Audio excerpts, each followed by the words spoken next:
So mga kaiklabu, gumawa ko ngayon ng kamuting kahoy na suman tapos nilagyan ko ng masarap na mais na puti.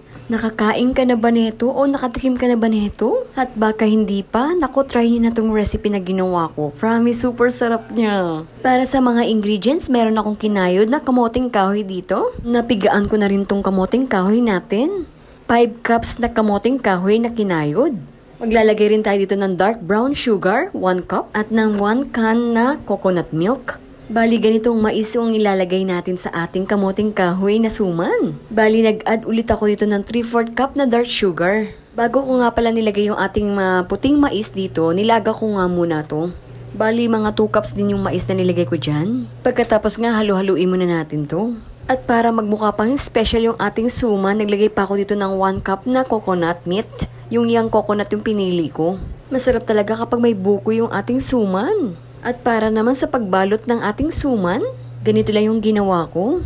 Para naman sa banana leaves, yung procedure na ginawa ko dyan, nilubog ko muna niya sa kumukulong tubig para naman ma-sterilize yung ating banana leaves.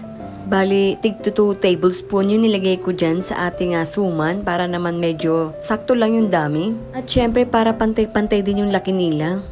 Madali lang naman balutin yung ating suman. At pagkatapos nga natin ito mabalot, bali tatalian natin tigda 2 peraso yung ating suman para naman kapag niluluto na natin siya o ini-steam na natin siya, hindi siya bubuka. Yes po, ganyan po yung pagkatali ko sa ating suman. Uy, parang ayaw niyang paghiwalayin. Uy, ano yun? Wow, super perfect yung pagkabalot. Sana all magaling magbalot. Natawa ako dito sa pagtali ko. Ginawa ko ng 3. At ito na nga, tapos na nga yung ating pagbalot sa ating suman. Ready na nga to para i-steam. Sa pag-i-steam naman, i-steam lang natin to ng mga 30 to 45 minutes. Then, after 45 minutes, luto na nga yung ating suman na kamuting kahoy with mais. Excited na akong kainin to. Mukhang masarap. Dahil favorite ko naman talaga tong suman na kamuting kahoy.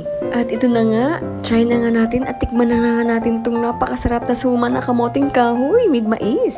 At tignan nyo naman yung itsura ng ating kamuting kahoy with mais. At I'm sure talaga super sarap na ito.